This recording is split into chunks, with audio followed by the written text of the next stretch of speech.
We do have something that we can report now, and that is from West Virginia. Donald Trump has picked up the state of West Virginia and its 4 electoral votes. Trump won there by 39%, 39 points in 2020. This was expected now officially in Trump's category. And we do have one more of our first key Senate races. We're tracking the Senate as well and control of the Senate at the end of the night. Take a look. You can see Jim Justice, the governor of West Virginia. He will fill the open seat. Senator Joe Manchin, who was a Democrat, became an independent as of late, retiring after 2 full terms in the Senate. Jim Justice will now represent West Virginia. I want to get rid of Rachel Scott because she covers Congress, Capitol Hill. Rachel, as we know, in the Senate, all eyes on how many seats. They only need to pick up 2, the Republicans, to take back control of the Senate. Here's their first pickup. And again, this is the number at the end of the night, so there could be surprises elsewhere. But a lot of eyes on Sherrod Brown in Ohio and John Tester in Montana. These are both states that Donald Trump won handily, and they're trying to defend their seats. Yeah, and Senator Joe Manchin, who decided not to run for re-election, gave Democrats a whole lot of headaches when President Biden, during that first administration, his first couple of months in there. But the biggest one is probably this one right here, because it almost ensured that this seat was going to go toward Republicans, already netting 1 right now. David, you said it. They have to net 2 by the end of tonight. We do have a key state that used to be a battleground where we can now declare a winner. ABC News now projecting that Donald Trump will win the state of Florida, his home state. Florida, popular Florida governor there, Ron DeSantis as well, who ran against Donald Trump in the primary. Donald Trump will pick up the 30 electoral votes from his home state of Florida. That's with 77% of the vote coming in. Donald Trump also winning tonight, Tennessee, 11 electoral votes there. He won it in 2020, wins it again. Missouri, Donald Trump picks up 10 more electoral votes. Donald Trump wins the state of Alabama, 9 electoral votes from Alabama. In Oklahoma tonight, one of the most Republican states in the country, Donald Trump picks up another 7 electoral votes. Vice President Kamala Harris wins in the solidly Democratic state of Massachusetts, 11 electoral votes. Joe Biden, of course, won there handily by 33 points 4 years ago. Vice President Kamala Harris winning the state of Maryland tonight, 10 electoral votes there. We're going to be watching that Senate race very closely. The District of Columbia tonight, 3 electoral votes. The winner, Vice President Kamala Harris. In Illinois tonight, we're watching the raw numbers coming in. Obviously, too early to call. As soon as we got numbers on the board, we'll go back to that. 19 electoral votes up for grab. New Jersey, not a winner yet, 14 electoral votes. The polls have just closed in Connecticut as well. They've closed in Mississippi. They've closed in Maine. And in New Hampshire, a lot of talk about New Hampshire in these recent days. Kamala Harris had held a commanding lead in some of the polls. As it got closer to Election Day, some of those polls tightened, so there'll be some interest in New Hampshire tonight. In Rhode Island, they just closed the polls there. 4 electoral votes up for grabs. In Delaware, 3 electoral votes up for grabs. They've just closed the polls there. Let's take a look at the map so far. Kamala Harris winning 3 states in Washington, D.C. Donald Trump picking up 8 states tonight. As you can see, the electoral count right there on your screen, 27 to 90 on the race to 270. We do have, it's now 9 p.m. in the East. The polls have now closed in 15 more states, 41 states in all. The battlegrounds of Michigan, Wisconsin, and Arizona are now closed at this hour. ABC News can take a look at some of these numbers coming in from Michigan. Just 8% of the vote in. Kamala Harris with a lead, 54 to 43, obviously very early in the night. In Wisconsin, you can see that we have no numbers yet. At the moment we do, we'll go back to the Wisconsin board. Arizona's now closed, 11 electoral votes, a key battleground state. Pennsylvania, the numbers continue to come in, 19 electoral votes up for grabs. Really a must-win state for both of these candidates. Kamala Harris with an early lead here, though, 15% of the vote in, still far too early. North Carolina, 16 electoral votes, 38% of the vote in. Donald Trump with a lead in that state. He's leading by about 100,000 votes. We'll take a deeper dive on North Carolina in just a moment here. In Georgia, 66% of the vote in. And as you look there, Donald Trump leading by about 200,000 votes. That number has been stubborn for the last 30 minutes or so. We'll take a look at the reasons why and where Kamala Harris needs to be performing better if she's going to catch up to Donald Trump in Georgia. In Texas at this hour, we can project, ABC News now projecting that Donald Trump will win the 40 electoral votes of Texas. Donald Trump wins Texas tonight. He also wins North Dakota, 3 electoral votes. That was expected. He won by 33 points just 4 years ago. South Dakota, Donald Trump wins 3 electoral votes. He wins Wyoming tonight, 3 more electoral votes from Wyoming. New York, the polls have closed. We're tracking the numbers coming in from New York at this hour. Minnesota, the polls have closed. In Colorado, the 9 electoral votes up for grabs. The polls have closed there. We'll track it. Louisiana, the polls have closed in Iowa and in Kansas. They've closed in Nebraska and in New Mexico tonight. 5 electoral votes up for grabs. We'll continue to track that as well. The polls have closed in all of those states. Let's go right to the map. The road to 270, which is the road to the White House, as we know. Kamala Harris winning 3 states, plus Washington, D.C. for 27 electoral votes. Donald Trump with 14 states so far, 154 electoral votes. Back to ABC News Live Election Night coverage now 9:30 here in the East. The polls have now closed in 41 states across this great country, including 6 of the 7 battleground states. Nevada will close in just about 30 minutes. At this hour, here are the results we can report so far in Pennsylvania. Again, this is just still underway in these swing states. Pennsylvania, 55% to 43%. Again, we have to look at the counties and what we're talking about when we're looking at that vote. Still very early. In Michigan, you can see Kamala Harris taking an early lead in Michigan, and in Wisconsin tonight, Donald Trump with the early lead. We're going to dive into where these numbers are actually coming from in just a moment. We're also tracking Georgia. We're tracking North Carolina and Arizona at this hour. No numbers from Arizona, though the polls have now closed. In Georgia, Donald Trump holding on to that lead. Looks like it's now just about more than 100,000 votes now, widening his lead and holding firm. In North Carolina, still a close race. And again, there's some outstanding vote in some of the Democratic areas. We'll dig deeper into that in just a moment. New York, we can now project. ABC News projecting that the state of New York, 28 electoral votes. Kamala Harris has won the state of New York. In Rhode Island, 4 electoral votes. Vice President Harris wins the 4 votes there. Former President Donald Trump winning the state of Louisiana, 8 electoral votes. He picks up from Louisiana. Let's go right to the map, the race to 270. Kamala Harris winning 6 states in Washington, D.C., 62 electoral votes. Donald Trump winning 15 states, 162 electoral votes in the march to 270. We do have a Senate projection. ABC News can report that in the state of New York, Senator Kirsten Gillibrand will serve a 3rd term. She was seeking the 3rd term. She wins it handily tonight. She'll return to the Senate. Let's get right to we have some races to call at this hour. We can project that in Mississippi, the winner of that race, former President Donald Trump, picks up 6 electoral votes in Mississippi. He also wins Ohio, 17 electoral votes. Used to be a battleground state. Trump has won Ohio before. He wins it again tonight. Of course, we're watching the Ohio Senate race right now. The Democrat Senator Sherrod Brown seeking a 4th term, trailing businessman Bernie Moreno, who's never run before. Colombian roots. He leads by almost 5 points here. It's going to be a difficult race to make up that kind of ground with 76% of the vote in. We're going to keep our eye on that. We do have another race to call, and a race that makes history tonight in Maryland. Voters have elected Democrat Angela Alsobrooks to serve in the Senate. Republican Larry Hogan, the popular governor there, had been challenging her for that open seat. Angela Alsobrooks becomes the next senator from the state of Maryland. And Lindsay Davis, she makes history, and a lot of history made tonight. She'll be the 2nd black woman elected to the Senate on this election night. We're talking about Carol Moseley Braun and Kamala Harris. Obviously, prior to this day, in our country's nearly 250-year history, you'd only had 2 black women ever elected to the U.S. Senate. And tonight, you have 2 more.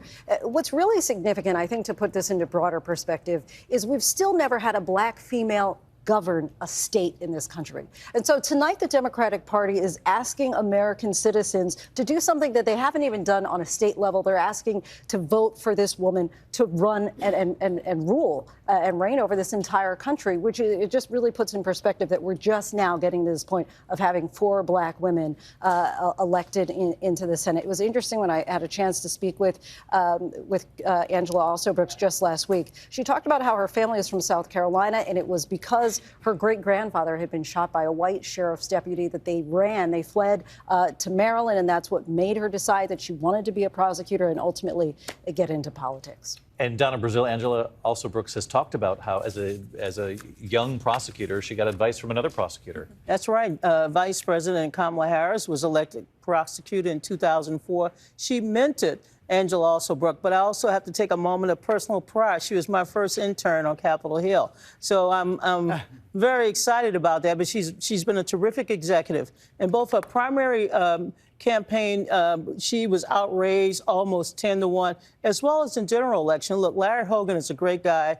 People love him in Maryland, but they understood a vote for Mr. Hogan was a vote for Mitch McConnell, a vote for the Supreme Court. Angela had her message focused on the economy, the issue of abortion, because abortion was on the ballot in the great state of Maryland. But she also had a special appeal, I think, to young women across the state. That's going to be the hidden story tonight. 11 p.m. in the east, 8 p.m. in the west. Polls are now closed in 48 states, including California, with the biggest prize of the night. It's 54 electoral votes at this hour. As you can see in Georgia, we're also following these key battlegrounds. Kamala Harris behind Donald Trump by about 2 points in Georgia, 89% of the vote in, 16 electoral votes on the line right there. North Carolina tonight, still, we can't call this race either. A close race, 85% of the vote in. As you can see, a margin of just about 150,000 votes between them. In Pennsylvania, perhaps the biggest battleground state prize of the night, 67% of the vote in. Donald Trump taking a slight lead over Kamala Harris. There's still significant outstanding vote in the Philadelphia area and other Democratic strongholds. The question is it enough to help catch her back up, and how tight will this race be in the end? We always knew Pennsylvania could be very tight. 19 electoral votes on the line. Michigan at this hour. Take a look. These are the numbers. Kamala Harris with a slight lead in that state, just 29% of the vote in at this hour. The vice president leads the former president in that state. And in Wisconsin, 4 out of the last 6 presidential elections, Wisconsin decided by less than a point. 59% of the vote in, 10 electoral votes on the line, and you can see a very close race. About 30,000 votes in between the two candidates. Let's look at Arizona at this hour. Look at that, 49.5, 49.6 in Arizona. Obviously can't call that race. Nevada tonight, the numbers have not come in yet. Another battleground, though, obviously, where the polls have closed.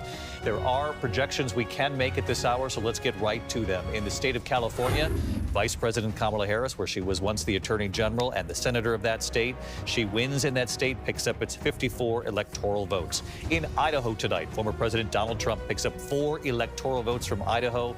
Washington state, the polls have closed. The raw vote coming in. The number's not there yet. The moment we have it, we'll put it back up on the screen. Too early to call. And in Oregon, the polls have just closed. Cannot call that state as well. Let's look at the map tonight. 270, again, the magic number in the Electoral College. Here's what we've got. Kamala Harris with 9 states plus Washington, D.C., 145 electoral votes. Donald Trump with 23 states, 214 electoral votes. And, of course, those key battleground states, Georgia, North Carolina, Pennsylvania, Michigan, Wisconsin, all of them. The votes are coming in, and in all of those states, it's extraordinarily close. Our coverage of the 2024 presidential election, it could last for weeks. I'm not sure. I was just making sure you're all still here with me. It continues right now. So we do have a state to call, and this is a big one. It's North Carolina. 16 electoral votes go to former President Donald Trump. He has won the state of North Carolina tonight. Let's get right over to Rick Klein at the board. Let's show our viewers how this played out. North Carolina now in Donald Trump's column, and we can start doing these hypotheticals, the sort of the rest of the pathway to get to 270. Yeah, this is the first major battleground state that has been projected by ABC News. So this assumes that everything else happens the way that we expect. A big if. We haven't gotten results out of a lot of safe blue states in particular tonight. But this changes the electoral math in some very significant ways. Right now, Donald Trump is in a commanding position, not just in North Carolina, but also in Georgia. If you were to award him those 2 states, he is at 251 electoral votes. That leaves him the opportunity to win the Electoral College just with Pennsylvania. If Pennsylvania falls for him, that's enough. But let's assume that doesn't happen. Then you've got some other possibilities. We've been talking a lot about the other blue wall states, Michigan or Wisconsin. You take one of those and any other state on the map, and you've got 270. So you can do that with Michigan. You can do that with Wisconsin. Similar situation that you need a slightly bigger state than Nevada. In that case, you need Arizona to work. Once again, for Harris, it's now a vanishingly small map. The biggest opportunity still Pennsylvania, Wisconsin, Michigan, and it doesn't matter that she's lost North Carolina or even that she loses these others. The other possibility that could be intriguing, given what we've seen out west, is that she pieces something else together. Pennsylvania is an absolute must-win at this point. No question about it. She needs to win that state. But she could win Wisconsin in addition to Arizona and Nevada and get 270 electoral votes. She could also trade Wisconsin for Michigan and end up in the same place. But this does change very significantly where things stand. Just by our 538 calculations, Donald Trump already at around a 70% chance of winning, just based on the North Carolina call, not even taking into account the other trends that we've been talking about of the kind of red shift that we've seen across so many communities in this country. We have another state to call, and this is a big one, Georgia. And as we heard from the Secretary of State earlier, forecast at this moment, 16 electoral votes going to former President Donald Trump. He wins the key state of Georgia. He lost it to President Biden 4 years ago by about 11,000 votes. He was determined to win that state back. He has done exactly that tonight, a margin about 100,000 votes or so between him and Kamala Harris. This is a big win, Rick. Yeah, it's huge, and it changes the electoral map in a very significant way now. Because if you now can put both of those southern states in the Trump column, this puts all of the pressure now on Kamala Harris to run the table in the upper Midwest. She will absolutely need to win Pennsylvania, in addition to most likely Michigan and Wisconsin. Right now, the 538 chances, just based on these states, and that doesn't take into account the margin in the other states, an 80% chance of a Trump victory. And if you're just looking at the pure math right now, if you flip Pennsylvania to Trump, that's 270 electoral votes right there. If you put this back here, give him a Wisconsin and a Michigan, that gets you to 270, or Michigan plus a Nevada. There's a lot of paths that are now open up to Donald Trump because he was able to hold those two states. One of them he won twice. The other one he won once and then gave back. And we remember that margin, 11,779. It became famous because of that recording. And it looks like tonight it's going to be a lot bigger margin than that in the state of Georgia.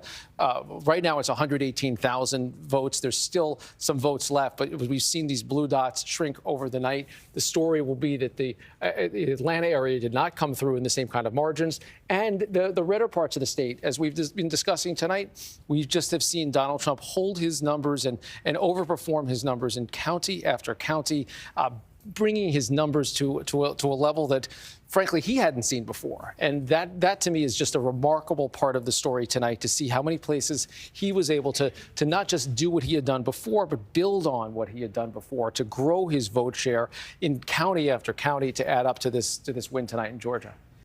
Here's the call of the night. We can project now that Pennsylvania, the biggest battleground prize of the night, will go to former President Donald Trump. ABC News can now project that Donald Trump has won the 19 electoral votes in the state of Pennsylvania. We had said for many weeks leading up to this election that this was a must-win state for both Kamala Harris and for Donald Trump. ABC News now projecting Donald Trump wins the state of Pennsylvania. Rick Klein, take us to the board. That essentially gets him the presidency, although we have not called what he absolutely needs to get there, right? But you see the path on the board. Talk us through it. I want to be careful with the math here. That gives us, according to ABC News projections, 265 electoral votes for Donald Trump. And I want to then play things through a little bit and make the assumptions, and they are assumptions, but this is how things work in politics. If everything falls into place for some of the remaining places, Alaska with the 3 electoral votes would be a shock if Alaska did not land for Donald Trump. One of the congressional districts in Nebraska, where he's currently leading, he's already been awarded one of them, and one of the congressional districts in Maine. This is what we're looking at. That would be 270 electoral votes. So again, being very careful here. We have him at 265, but you don't. So that number up on the board is the hypothetical. That is if he gets what's expected to go his way, the final dominoes here. But Mark Burstein, our producer, just tell me again what Nebraska 1 goes to Trump. There we go. We're now projecting one electoral vote from Nebraska will go to Donald Trump. That's the one that you thought would go his way. Yes. Again, this is still the hypothetical number we have up there. So the chips are falling into place in so many words here. That's exactly right. I mean, Alaska is a very Republican state. It's going to vote for Donald Trump almost certainly, and that which gets into 269. That would be that's correct. 269, which would be a tie in the Electoral College under the rules. It would be broken by the House of Representatives. Almost certainly, the House of Representatives will be controlled by enough Republican delegations to give Donald Trump the presidency. But that other district in Maine would be the majority maker. And look, we still have Michigan, Wisconsin, Nevada, and Arizona. And he leads in Michigan and Wisconsin. That's correct. Right now, based on the numbers, 266,000 votes in Michigan, although there's still a lot of Detroit left, and 120,000 or so votes in Wisconsin. The Nevada is still coming in. Trump is up there right now by about 99,000 votes and up 19. So he's up in every other state that we have on the board tonight. So we're waiting to hear from the former president here. Obviously, we've just projected, ABC News projecting Pennsylvania, the biggest prize of the night among those key 7 battleground states, goes to Donald Trump. Really not a path here on the board for Kamala Harris at this point. It's just the final chips for Donald Trump. This is an ABC News election update. Now reporting, David Muir. Good morning. It's now 5:35 here in the East. We are allowing all of our stations across the country to join us now with the breaking news. We are projecting at this hour the 47th president of the United States, Donald Trump, will be elected to return to the White House. Not consecutive terms. We mentioned a moment ago as we were on our air with our coverage, the first since Grover Cleveland to serve non-consecutive presidential terms. Donald Trump returning to the White House as the 47th president of the United States. He does so with Wisconsin now in his win column. Of course, there are a number of states on the map that still look pretty favorable for Donald Trump tonight, but Wisconsin was the state that put him over the map, getting him to 279 at this point, to Kamala Harris's 219 electoral votes. I'm going to quickly rejoin the team here so that the entire network can hear a little bit of what our early analysis. And John, as you and I have been saying all night long, this is an extraordinary political comeback. You say we've never seen anything like it. Look, the greatest political comeback in American history, and a victory unlike any that Donald Trump has ever seen, because not only does he win what appears to be a decisive electoral college victory, it seems like he is on the verge of winning the popular vote as well. So he comes back to the White House. Remarkable when you consider the way he left the White House in January of 2021. He comes back to the White House with a mandate. The majority of the American people, it seems, ultimately, when all the votes are counted, will be saying they want Donald Trump to be president. Now, that said, David, he faces the challenge of uniting a deeply divided country. And the nearly half the country that voted against him, many of them see him as not somebody that they simply didn't want in the White House, but see him as a threat. So now the question is, how does he convince those people that he can be a president for all Americans, including those who didn't vote for him? One of the central questions moving forward, you're absolutely right, John. One of the questions in looking back, and there will be many of them, come for this White House. Mary Bruce, you've covered the White House now, the Biden-Harris administration. A lot of people are going to be looking to President Biden, his decision to bow out after that horrible debate performance in June, whether or not that was a decision that should have been made earlier, that would have perhaps given the Democratic Party more time to do some sort of primary. He did, or would have given Kamala Harris more time. However it turned out, or whoever the Democratic Party chose or people voted for, perhaps that would have given them more than 107 days, which is all she had to introduce herself as a candidate at the top of the ticket. There's certainly going to be a lot of discussions and deep soul searching, I think, within the Democratic Party about how this all unfolded, and a lot of deep questions for the president about the way he went out of this race, the timing of this. Could the outcome have been different if Democrats had had time for a primary, for instance? But Kamala Harris, in those 107 days, really cast herself as the change candidate. That is hard to do when you are the sitting vice president. And when you look back at how things could have been different, I think we have been discussing this all night long and into the wee hours here. The fact that she wasn't able to really differentiate herself enough from the president to say to Americans who are suffering economically that what she would do differently, and to really put a fine point on that, I think is going to go down as one of the biggest errors in this campaign. And will define the Biden presidency to a large part. Yes. And President Biden, for the longest time, thought he was best positioned to keep Donald Trump returning to the White House. That's a calculation they'll all have to look back on. It is a sweeping and stunning victory, unlike any in our history. It will be studied and debated for generations, the impact broad and deep, a turning point for the country. Rachel Scott has been on the road with the Trump campaign. She starts us off. Good morning, Rachel. Guys, good morning. I would say good morning, but we never actually said good night. We just projected this race. It was a historic run for president, and now a historic return to the White House after a 2-year-long campaign. Donald Trump, a convicted felon who survived 2 assassination attempts, making a remarkable comeback to become the next president of the United States. This morning, Donald Trump projected to be the next president of the United States. Well, I want to thank you all very much. The former president once again outperforming expectations, shocking his political opponents, and sweeping enough of the battleground states to win the White House. Many people have told me that God spared my life for a reason.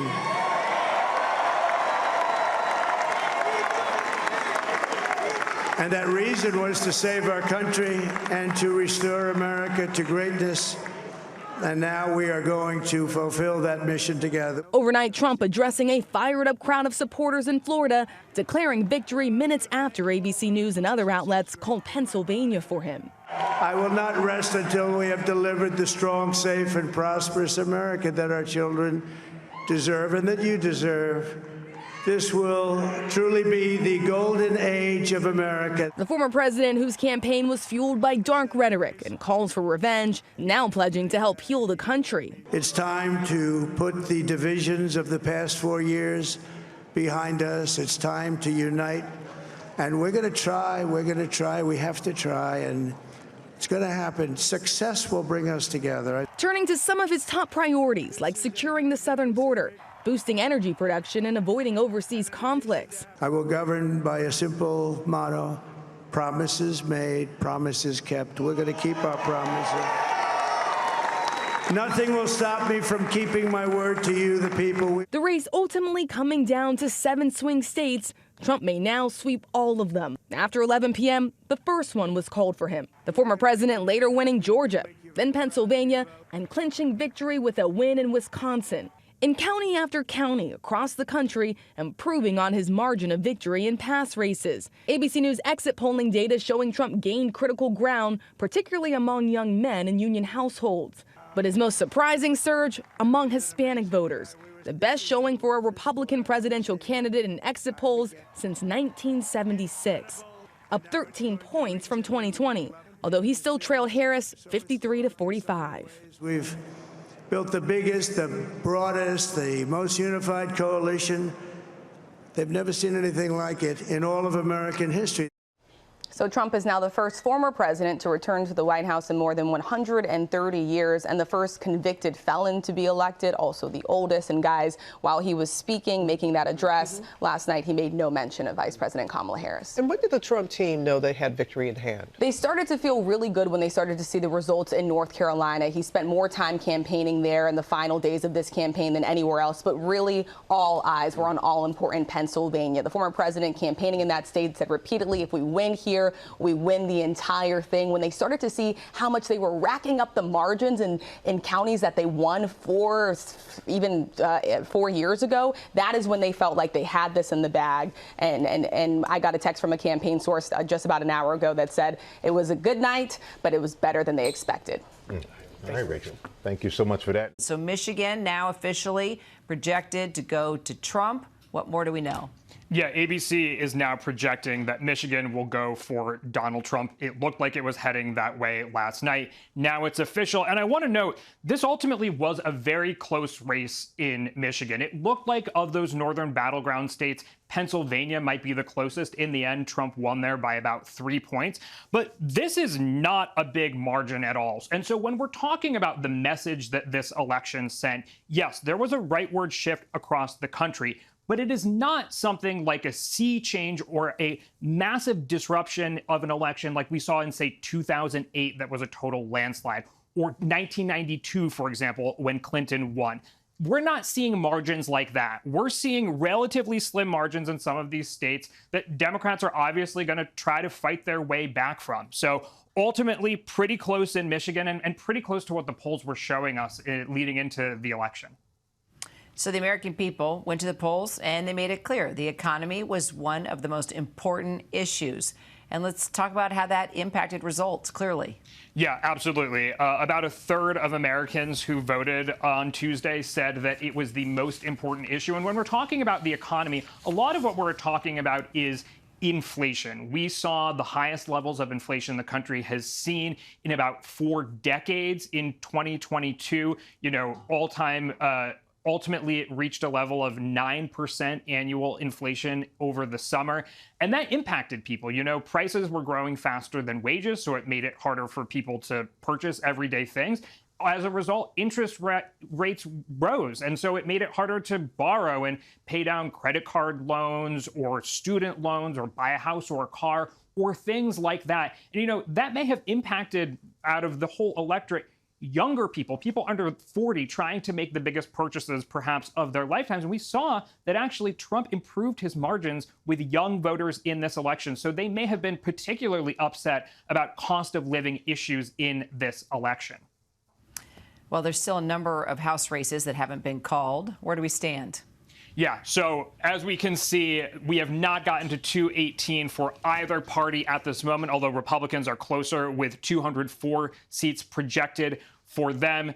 Democrats a little bit further away. It looks like it's going to ultimately come down to the wire. And we may not know actually for days who ends up controlling the House, because some of those seats that remain to be projected are in California. Many of them, in fact, California takes a while to count its vote. But I do want to make a point here, which is that in the past two presidential elections, we've seen sort of generic Republicans, House Republicans, Senate Republicans, run ahead of Donald Trump, perform better than him. That's not what we saw last night. Part of the reason that we're waiting to see who will win the House race is because Trump did better than a lot of these generic Republicans. Democrats are still able to pick up some competitive seats around the country. And look, at the end of the day, whether Democrats or Republicans win the House is going to make a big difference in terms of what governance looks like over the next 2 years, at least until the next midterms. If Republicans have full control, they will be able to enact a lot of the policy promises that Donald Trump made on the campaign trail.